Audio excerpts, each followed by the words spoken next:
का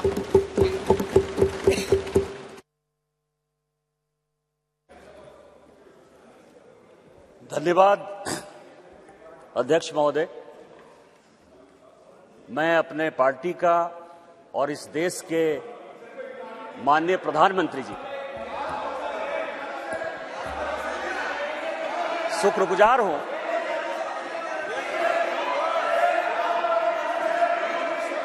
कि इस ऐतिहासिक बिल पर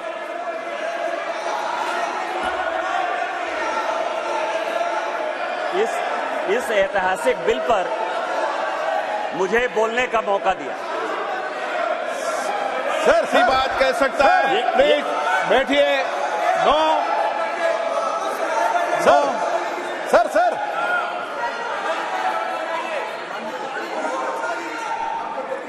माननीय अध्यक्ष जी, मैं अधीर रंजन जी को इतना पूछना चाहता हूं, क्या महिलाओं की चिंता सिर्फ महिलाएं ही करेगी, पुरुष नहीं कर सकते हैं?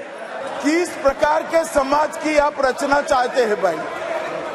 महिलाओं की चिंता, महिलाओं का हित, महिलाओं से आगे बढ़कर भाइयों ने सोचना चाहिए। यही इस देश की परंपरा है। महिलाओं के बारे में सोचने का अधिकार सभी को है। तो हमारे साथी सांसद निशिकांत जी खड़े हुए हैं, इसमें उनको क्या आपत्ति है? उनको खड़ा होने नहीं मिला पहले, इसलिए थोड़ा जेलस हो रहे हैं शायद। निशिकांत जी। माननीय अध्यक्ष जी, कांग्रेस या उसके समर्थक दल किस तरह से लोकतंत्र का गला घोटते हैं, वो मैं उदाहरण हूं। मैं गांव में पैदा हुआ, मेरे माँ पिताजी आज भी गांव में रहते हैं। आज जब मैं पार्लियामेंट के लिए चल रहा था तो मेरी माँ आज एम्स देवघर में भर्ती है सर। उसने मुझे फोन किया कि बेटा यदि पार्टी तुमको मौका देती है तो आज इस बिल के बारे में जरूर बोलो। और इसीलिए कहा उसने कि जो महिला है सर, आज यदि सारे पुरुष यहां मौजूद हैं उसका कारण महिला है। यदि महिला नहीं होती तो पुरुष का कोई एग्जिस्टेंस नहीं होता। और आज चूंकि कांग्रेस की गलतफहमी है, गलती है सर, और ये जितने अपोजिशन के लोग हैं वो इतने वर्षों तक इस बिल को लेकर नहीं आए। हमारे माननीय प्रधानमंत्री जी ने ये नैतिक साहस दिखाया, हमारी पार्टी ने ये नैतिक साहस दिखाया। आज हम बिल लेकर आए हैं कि इनके पेट में दर्द हो रहा है सर। हम वर्षों से सुनते रहे सर कि जननी जन्मभूमिश्च स्वर्गादपि गरीयसी, यत्र नार्यस्तु पूज्यन्ते रमन्ते तत्र देवता। लेकिन क्या हुआ? इस देश में महिलाएं स्कूल एजुकेशन के लिए परेशान थी। जब तक माननीय अटल बिहारी वाजपेयी जी की सरकार नहीं आई, सर्व शिक्षा अभियान इस देश में नहीं आया, महिलाओं का जो है शिक्षा का लेवल नहीं बढ़ पाया सर। महिलाएं यदि बच्चियां स्कूल जाती थी तो उनको जो है खाना बनाकर जाना पड़ता था सर। और इसको जब हमारे प्रधानमंत्री जी ने देखा तो मिड डे मील स्कीम जब तक कि सरकारी स्कूलों में लागू नहीं हुआ तब तक महिलाओं की संख्या, बच्चियों की संख्या नहीं बढ़ी सर। और उसके बाद जो सबसे बड़ा प्रॉब्लम था, इस देश के प्रधानमंत्री ने जो सबसे बड़ी बात की कि उनको सम्मान दिया सर।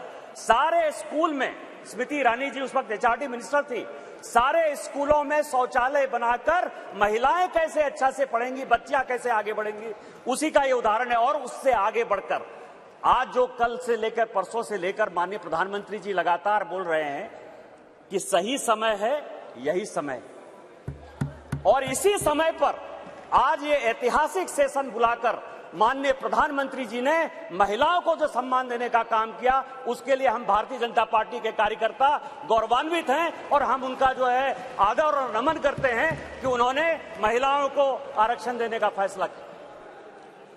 सर मैं पढ़ रहा था, काफी बातें कही, मैं केवल 2-3 चीजें बताना चाहता हूं, फिर अपने विषय पर आऊंगा सर। ये देश इस संविधान से चलता है और इसका आर्टिकल 82, मनीष तिवारी जी यहां बैठे हुए हैं, कल से लगातार वो संविधान संविधान संविधान की बात कर रहे हैं। अभी सोनिया जी ने भी बोलते हुए बातें कही कि अभी क्यों नहीं लागू कर दिया, कब से लागू कर देंगे। यह देश संविधान से चलता है। मैं आर्टिकल 243D और आर्टिकल 243T, जिसके लिए कि उन्होंने बड़ा अपने आप को गौरवान्वित महसूस किया कि हमने पंचायत में जो है महिला रिजर्वेशन लागू किया। बड़ा अच्छा किया। लेकिन यह आर्टिकल में 243D और 243T हमने तो नहीं दिया। आप दोनों को पढ़ लीजिए, 243D और T क्या पंचायत में किस तरह से रिजर्वेशन होगा और म्युनिसिपल कॉर्पोरेशन में किस तरह से रिजर्वेशन होगा। आपने उसके लिए कभी ओबीसी की बात तो नहीं की। यदि इस आर्टिकल में यदि आपने डाला होता ओबीसी की बात, तो आप जब करिए बहुत अच्छा। इतने वर्षों से आपको नहीं दिखाई दिया। उसी तरह से 1947 से लेकर 49 तक ये पूरा संविधान सभा चलता रहा। परसों से यही भाषण सुन रहे हैं सर। इस कॉन्स्टिट्यूएंट असेंबली से लेकर 1952 से लेकर आज तक चुनाव हुआ, कभी किसी ने राज्यसभा में रिजर्वेशन की बात नहीं की, विधान परिषद में बात नहीं की। आज भी राज्यसभा में शेड्यूल कास्ट और शेड्यूल ट्राइब को रिजर्वेशन नहीं है। विधान परिषद में शेड्यूल कास्ट शेड्यूल ट्राइब को रिजर्वेशन नहीं है। आप कौन सी नई बात केवल पॉलिटिकल एंगल के लिए ले आते हैं? आपने जब नहीं किया, जब तक आज तक जो है भारत के संविधान में यह कहा गया कि राज्यसभा में कोई रिजर्वेशन नहीं होगा, विधान परिषद में कोई रिजर्वेशन नहीं होगा। और जब माननीय प्रधानमंत्री जी और भारतीय जनता पार्टी इस बिल को लाती है तो आप कहते हैं राज्यसभा में रिजर्वेशन नहीं है, विधान परिषद में रिजर्वेशन नहीं है। आप पंचायत में कहिए कि कोई ओबीसी को रिजर्वेशन नहीं होगा, चाहे म्युनिसिपल कॉर्पोरेशन में कोई ओबीसी को रिजर्वेशन नहीं होगा। और आर्टिकल 82 है सर, जो एडजस्टमेंट ऑफ ईच सेंसस की बात कर रही है और सीट बढ़ाने की बात, सब पढ़ लीजिएगा इस आर्टिकल को। इसमें कहा गया है कि 2026 तक सभी चीजों को हमने फ्रीज कर दिया है। आप अनकॉन्स्टिट्यूशनल काम करना चाहते हैं, आप उसके ऊपर जो है कहते हैं कि 2024 से लागू कर दीजिए। तुरंत सुप्रीम कोर्ट में जाएगा और सुप्रीम कोर्ट में तुरंत वो स्टक डाउन हो जाएगा। क्या आप चाहते हैं कि महिलाओं को रिजर्वेशन नहीं दें? और जिस तरह से आप केवल राजनीति के माध्यम से इस महिला रिजर्वेशन को लॉलीपॉप बनाते रहे, घुमाते रहे, वही भारतीय जनता पार्टी करे। हमारे प्रधानमंत्री जी हैं जो कहते हैं कि जिसकी मैं शुरुआत करता हूं उसका अंत भी करता हूं। यदि ये महिला रिजर्वेशन यहां आया है तो महिलाओं को अधिकार मिलेगा, मिलकर रहेगा। दुनिया की कोई ताकत इसको नहीं रोक सकती है। लेकिन इनके यहां क्या दिक्कत है सर? इनके यहां सबसे बड़ी दिक्कत है, और अभी जितने स्पीकर बोलने वाले हैं सर, वो स्पीकर 2026 में ये आर्टिकल 82 पढ़िए, संविधान को जो है पढ़िए। जो संविधान में लिखा हुआ है कि सेंसस होगा, सेंसस के बाद डिलिमिटेशन होगा, और डिलिमिटेशन के बाद जो है हम उसको लागू करेंगे। और ये आर्टिकल 82 कह रहा है, ये 82 कह रहा है।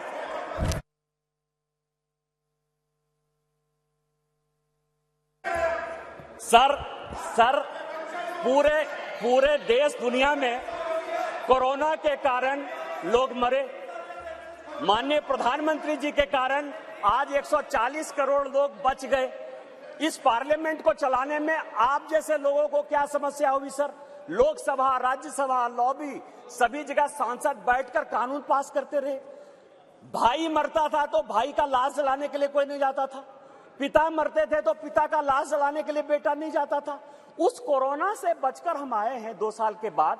आपका तो आपने क्यों नहीं कराया? आपने क्यों नहीं कराया? कितने लोग थे जो रोड पर घूम रहे थे? कितने लोग थे जो खाना खिला रहे थे? सारे जगह के ट्रेन बंद थे, सारे जगह की स्थितियां बंद थी। भागलपुर पूरा जो है भारत जो है किस तरह के विकट परिस्थिति में था सर? माननीय प्रधानमंत्री जी 140 करोड़ लोगों को बचा के लाए हैं। और सेंसस जो संवैधानिक चीज है उसको जब हम लागू करेंगे तो ये लागू होगा। आज आप कह रहे हो क्यों नहीं लागू किए?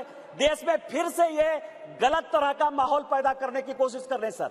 2020 और 21 के माहौल के बाद, कोरोना के बाद कैसे सेंसस लागू हो सकता था? कैसे सेंसस हो सकता था? और माननीय गृह मंत्री जी बैठे हैं, हमेशा कहते हैं कि मैं कोई गैर संवैधानिक काम नहीं करूंगा, कोई असंवैधानिक काम नहीं करूंगा।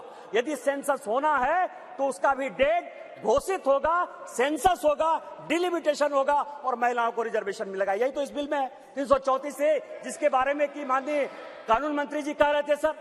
लेकिन क्या समस्या है कि ये अपने जो 26 पार्टियों का एक जो घमंडिया गठबंधन बनाया है सर, इंडी अलायंस, उसके सारे नेताओं का मैं भाषण पढ़ रहा था। आज सोनिया जी जब बोल रही थी तो मुझे लग रहा था कि वो राजनीति से ऊपर उठकर बोलेंगी, क्योंकि वो अपोजिशन की आवाज थी। मैं उनका सम्मान करता हूं सर।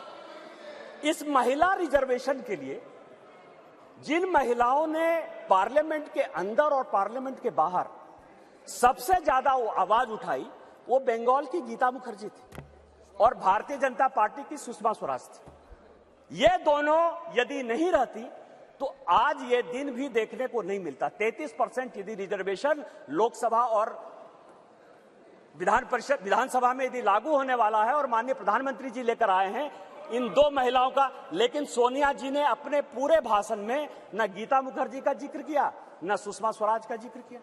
यह किस तरह की राजनीति है? अपना क्रेडिट लेना चाहती हैं कि हमारा बिल है।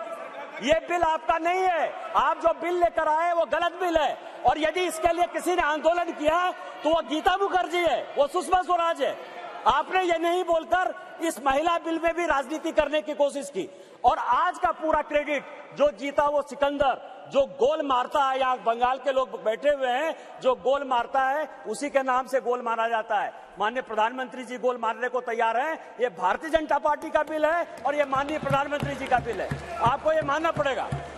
दूसरा सवाल है कि इनके जो अपोजिशन के लोग हैं सर, जो 26 पार्टियों का इंडी गठबंधन बना है, इसमें आप समझिए इनकी भावना कैसे है, महिलाओं के बारे में ये कैसा सोचते हैं।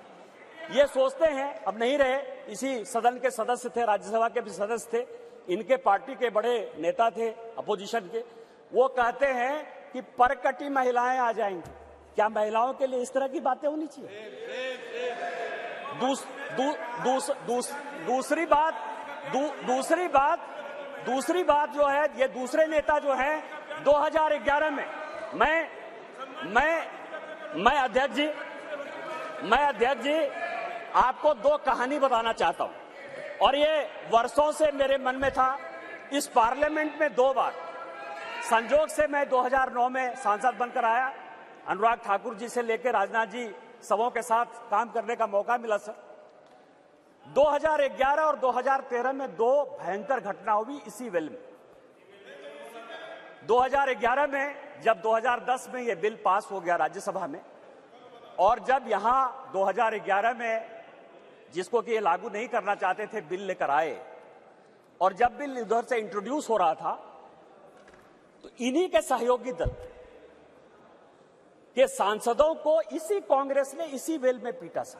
2 बिल था, एक महिला रिजर्वेशन का 2011 में और 2013 में प्रमोशन इन रिजर्वेशन।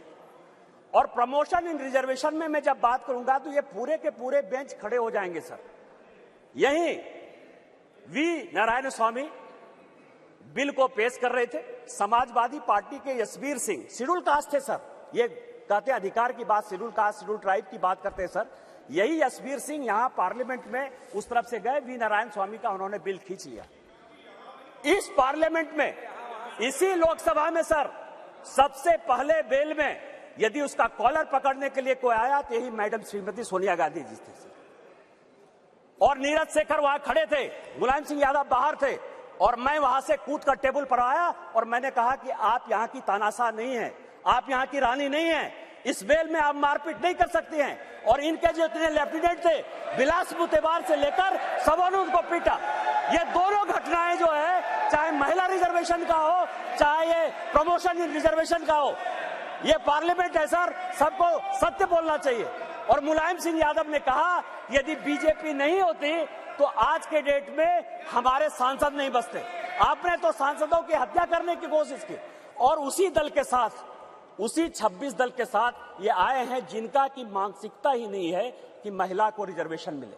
चाहे वो राष्ट्रीय जनता दल है, चाहे वो समाजवादी पार्टी है, चाहे इनके सारे मुस्लिम एमपी है, चाहे कोई भी पॉलिटिकल पार्टी जो इनको सपोर्ट कर रही है सर, और उन्हीं के दबाव में ये कानून के विरोध में जाकर, इस संविधान के विरोध में जाकर, और उसके सारे उदाहरण है कि 96 से लेके आज तक क्यों नहीं लागू हुआ, उसी के कारण ये कभी ओबीसी रिजर्वेशन की बात करते हैं, कोटा विद इन कोटा की बात करते हैं, राज्यसभा में जो है उसको अधिकार देने की बात करते हैं, विधान परिषद में क्यों नहीं रिजर्वेशन दिया उसकी बात करते हैं, फिर वो बात करते हैं कि 2024 से क्यों नहीं लागू होगा। इनको सब कुछ पता है। ये देश संविधान से चलता है, हम एक गरीब परिवार के बेटे होकर इस पार्लियामेंट में आए हैं सर। जैसे मैंने बात कही कि मेरे माँ पिताजी आज भी गांव में रहते हैं। यदि बाबा साहब अंबेडकर का यह संविधान नहीं होता, भारतीय जनता पार्टी नहीं होती, उस दिन भी मैंने कहा कि आपने गांव नहीं देखा है, गरीबी नहीं देखा है, महिलाओं की स्थितियां नहीं देखी। आपने जो जो कानून पास किए वो महिलाओं के खिलाफ है। यदि 498 आपने पास किया जिसका आप क्रेडिट लेना चाहते हैं, तो उसमें से है पुरुष से ज्यादा महिलाएं ही जेल में बंद हैं। डॉरी के केस में जिस तरह से आपने बनाया, आज यदि आपने कई एक कानून ऐसे पास किए हैं जिसमें लोग महिलाओं को नौकरी देने के लिए तैयार नहीं होते हैं।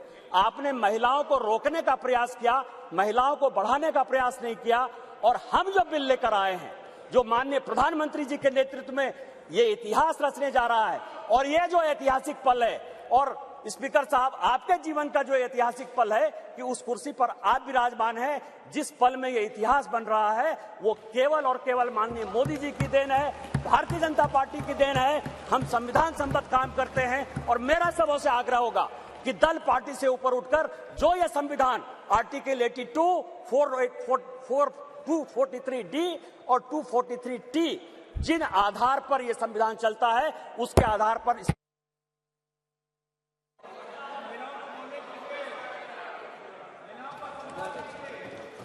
श्रीमती कनिमोझी जी।